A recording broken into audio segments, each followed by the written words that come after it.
You're listening to the N2K Space Network.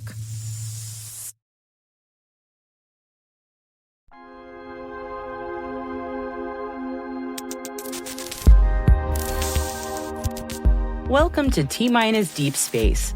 I'm Maria Varmazes, host of the T-Minus Space Daily Podcast. Deep Space includes extended interviews and bonus content that takes a deeper look into some of the topics that we cover on our daily program. We hope you enjoy.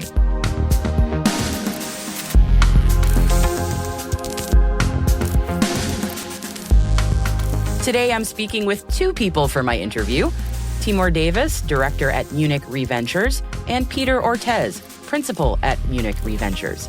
So let's start off with an introduction to what Munich Re Ventures is and what it does, with Peter Ortez answering first. Munich Re Ventures is the corporate venture arm of Munich Re, which is a large global reinsurer and insurer. And our goal as a CVC is to go out and invest in companies and technologies that are impacting the broader risk transfer space. One of those areas that Munich Re is quite active in is the insurance of space assets. So insuring launch vehicles, insuring stuff in space is a key area of activity that Munich Re operates in and is one of the leaders in that sector. And so as investors at MRV, we are looking quite broadly in a bunch of different topics. And one of those topics is space. And our investment thesis really centers around what's coming next for the space industry. If we think back a few years, we can look to the LEO revolution as sort of a huge topic that pushed the economics of space in a different direction. And for the space insurance industry, Munich Re was, instead of insuring, $100 million spacecraft, maybe we're insuring $100 million spacecraft. And so it's things like that we want to think about, with respect to what are the new technology changes disrupting the current space industry as we know it. And so our current investment thesis has really centered around what we're calling the in-space economy. The idea of companies that are, doing space-based services for space-based applications, as opposed to what we've seen, in this robust first wave of the new space revolution in companies that are doing space-based services that ultimately have their direct customers, as a user on Earth, whether that's for Earth observation or communications or things like that. So the goal is in space for space, and we're looking at a lot of these technologies, such as refueling, life extension, as key questions and key interesting topics that the insurance industry down the road will have to and should be excited to address. Yeah, I'll just add a couple of quick things. On the insurance topic, what's really interesting is that, historically, space insurance has been similar to the space industry itself, right? Very sort of one-off, exquisite products with very specific applications that are very expensive. Peter said, as the trend has shifted from $100 million spacecraft to $101 million spacecraft, the insurance industry has been a little bit slow to catch up, because the existing underwriting methodologies that work when you're doing one deal a year don't work when you're doing 100 deals a year, obviously. And so as Munich Re is shifting from this kind of old space to new space, they are relying on us as the kind of the venture capital team and the tip of the spear, to find kind of innovative new companies, invest in them, and then bring them into the fold, so to speak, and help our colleagues in Munich, really understand what's around the corner, what's, past the horizon in the space industry, so that they could develop new products and, new business models and new types of insurance to accommodate, what's on the horizon. And so in terms of the topics that we've been focusing on with our in-space economy thesis, it's essentially what Peter just said. It's about, one, refueling, and in general, sort of the infrastructure that would make the business model close, so to speak.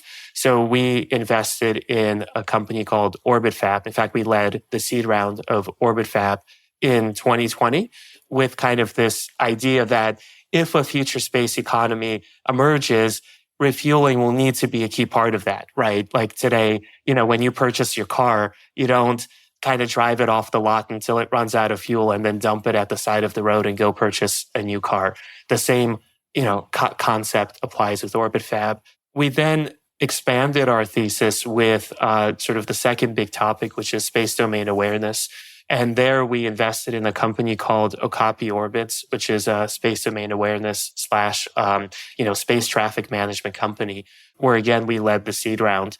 And here, the idea is as you have more spacecraft in space and they're now being refueled and doing useful, sort of services on each other, you need to have some kind of highway traffic control, right? As space gets more crowded, as you're trying to avoid the Kessler syndrome of sort of, collisions setting off a chain reaction of collisions that ultimately pollute all of space. And so that was our second bet. And then finally, third, earlier in 2023, we led the Series A of Starfish Space, which is a company doing both mission extension in GEO as well as debris removal in LEO.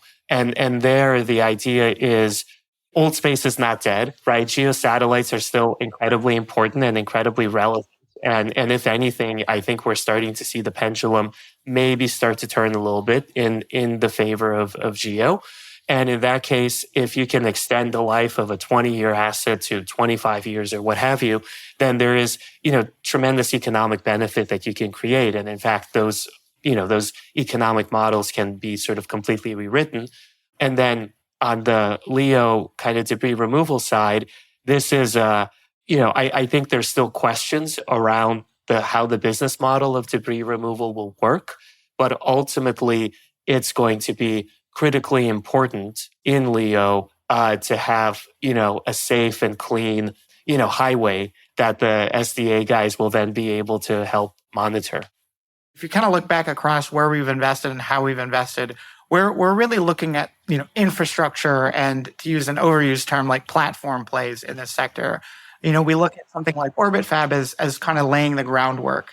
We look at something like an Okapi Orbits in the space domain awareness sector as kind of providing a key piece of information and insight to these companies. And then when we looked at Starfish, it was the opportunity to have a platform for in-space servicing that was really, targeted towards several different, sectors and parts of the space ecosystem. So I think when we think that's the other key part of our investment thesis is, it's the picks and shovels plays. It's the folks that are, addressing a wide range of critical, needs in the sector gets us really excited. That picks and shovels phrase in that fabulous piece that you published on Medium, which we'll make sure we link as well, it really stuck in my mind because it does summarize it so well. It made me wonder, because we cover these incredible companies, and I'm a big fan of what they're doing. When we talk about what they're innovating, a lot of it is looking towards the future. When we're getting ready for when we need these services, and we're starting to use them now, but we're getting ready for it. What do we think is the timeline for something like this? Because we're starting to get geared up for all these things, but what are we actually realistically looking at for when we're going to really see these things go?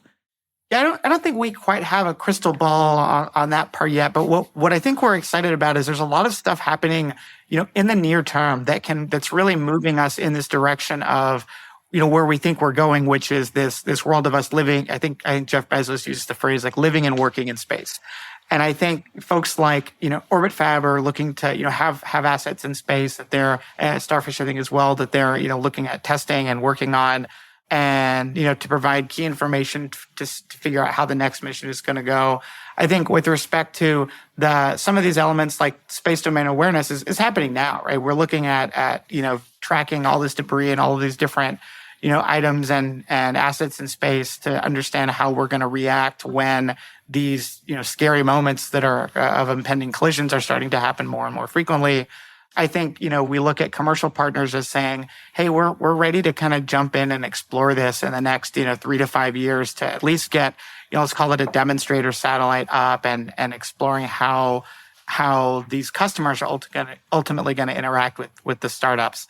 I think one example that we've seen, and it's not in the startup space, but, Northrop Grumman launching and executing their mission extension vehicle program was a good like planting the flag in the ground, saying that we are kind of in this era of in-space servicing, and it's now answering the question of commercial scale up and getting this to be a repeatable, more regular activity. So I kind of rambled a little bit there, but I think in summary, there's a long-term view that's, it could be, maybe decades before we're at like a steady state, everything, existing in space like it is on the ground. But I think where we are now is we're in that crucial proving ground of how do we make sure that these technologies are the ones to move us in that direction. And maybe just to add one quick point, we consciously, I think, avoided some, investment opportunities into companies that don't have these intermediate success points between now and the vision coming to fruition. Because there are all sorts of great ideas out there and excellent teams that are, doing stuff that really won't have traction for a decade, right? Or longer. And obviously that's all really important and a key part of the in-space economy. But we think that the infrastructure has to be built first. And on the infrastructure front, we are seeing incremental steps that are kind of leading us toward that promised land. And we, when we look at investment targets, we want to see the pathway, that roadmap that incorporates those incremental steps.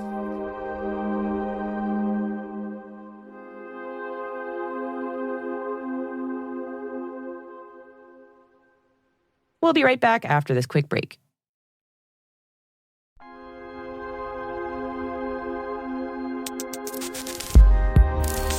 So given that you're looking at companies with a vision, with, again, those milestones, as you mentioned, and given that you're looking for those picks and shovels kinds of firms with that kind of ambition, what kind of startups are you looking at? And maybe I should say, what kind of startups aren't you looking at? Like what appeals to you when you're going to look around at startups and you go, these folks have a clear path and we really dig what they're doing, and we think that they've got something viable, or versus that they're not going to go the distance? Yeah, I think with respect to what we're looking at, it's companies with teams that have been in and around this industry for a bit, whether that's in the academic setting, whether that's having worked at other startups or space companies.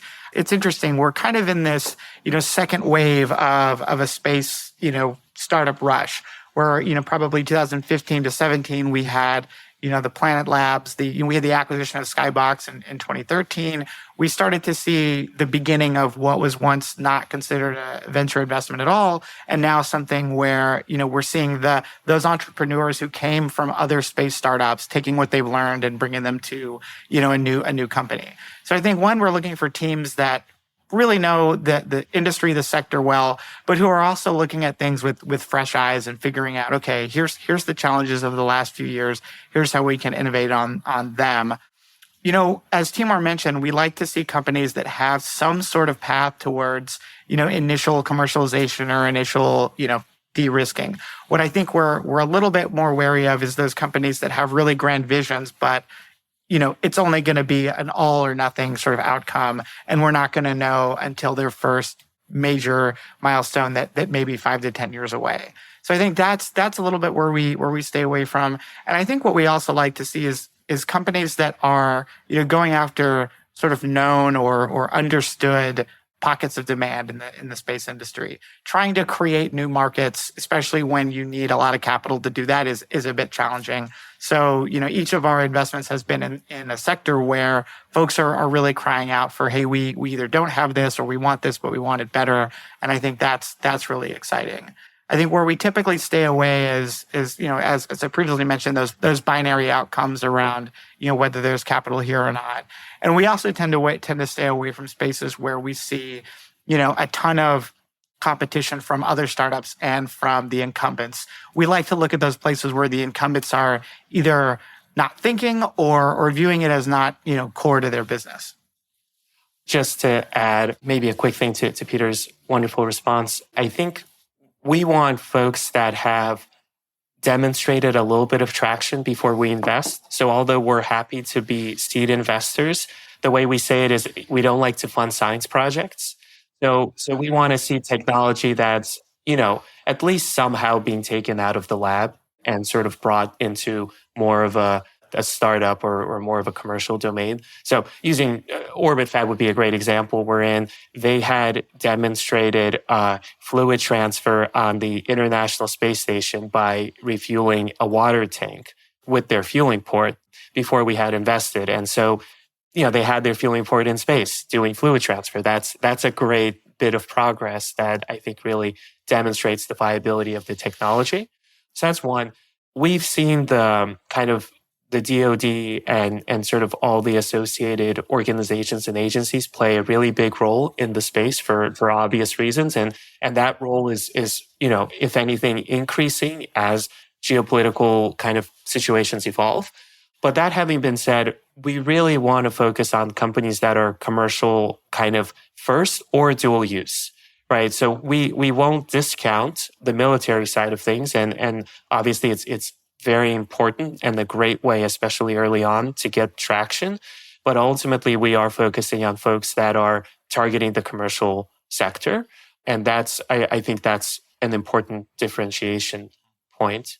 And then maybe third, as Peter was saying on the capital front, I think we are keen on folks that are, as capital efficient as one can get. Obviously, it's space, we're building stuff. There are some software plays, but most things are hardware and it's expensive and it's complex. But I still think there are kind of different levels on that scale.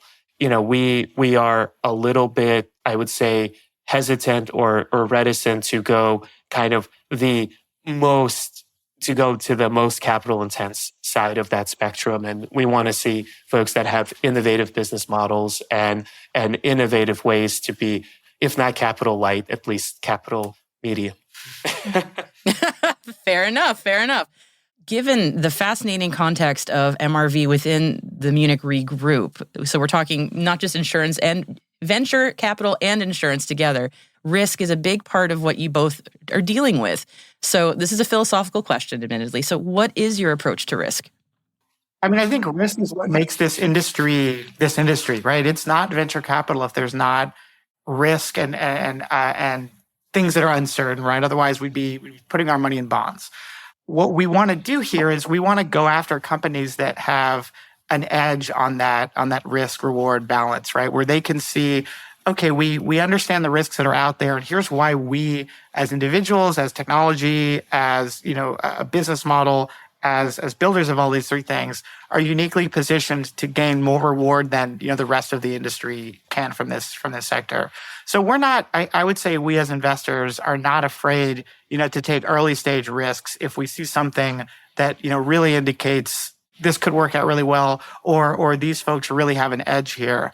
I think, as Timur said, we want to see somebody validating things from the outside. This science or technology risk isn't there, or the science risk isn't something we want to take. But I think in this sector there are a lot of really smart people that are really going after this idea of we're engineers. We've been engineers at this company or that company for a while. We think we know how to do this in a different way. We want to take what we learned from other industries and kind of merge them into this interdisciplinary approach to, the space industry. And, that's a way folks are getting around some of this early stage risk that exists in space. So, it's exciting. It's also unavoidable. And so when we make investments, we want to make sure that we feel as good as we can about the risks we're taking on. I think what's tough and what I think the insurance industry also hates is this idea, unquantifiable risk is risk that, we can't put a price on it. Therefore, we want to stay away from it. And maybe just to add, in some cases, we think we can help kind of bend that risk curve a little bit, or the arc of that curve, and offer some kind of advantage to our portfolio companies, and then that can help support our investment as well, right? So using space domain awareness as kind of a low-hanging fruit, one can envision a world wherein if a satellite operator uses an SDA platform to track their assets as well as everything else, then maybe kind of their insurance premiums or the risk of their constellation is different than folks who don't use a space domain awareness platform, right? And in that case, maybe, pricing is a little different. Now, I'm saying this theoretically, but I think insurance is, often overlooked, but is, especially in the space world, interestingly, is an incredibly sort of important tool to help balance and transfer some of that risk. And so we feel like there are many opportunities where Munich Re, kind of the broader organization, including ourselves as the venture capital, but also all the underwriting capabilities and beyond, can kind of bend that arc of risk a little bit and create, unfair outcomes in our favor, so to speak, in terms of the risk-reward balance. Thank you both so much for joining me today. I really appreciate the time.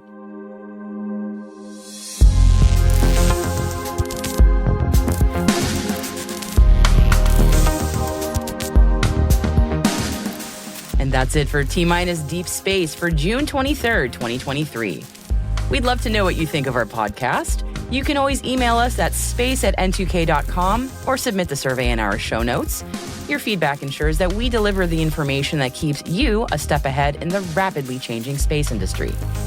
This episode was produced by Alice Carruth, mixing by Elliot Peltzman and Trey Hester, with original music and sound design by Elliot Peltzman. Our executive producer is Brandon Karpf. Our chief intelligence officer is Eric Tillman. And I'm Maria Varmazes. Thanks for listening.